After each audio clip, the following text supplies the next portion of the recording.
How to create basic resume on Word app. Hello guys, in today's video I'm gonna show you how to create basic resume on Word fast and easy. So all what you have to do is go to Word app. Now this is the home page, as you can see.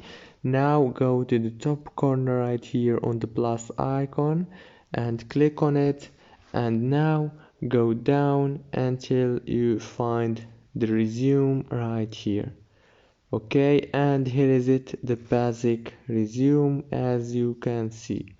Click on it, and now you can change the name, the last name, and everything here. If this video was helpful, don't forget to like and subscribe. And after you finish editing the resume, go to the top corner and click on those three dots and choose save.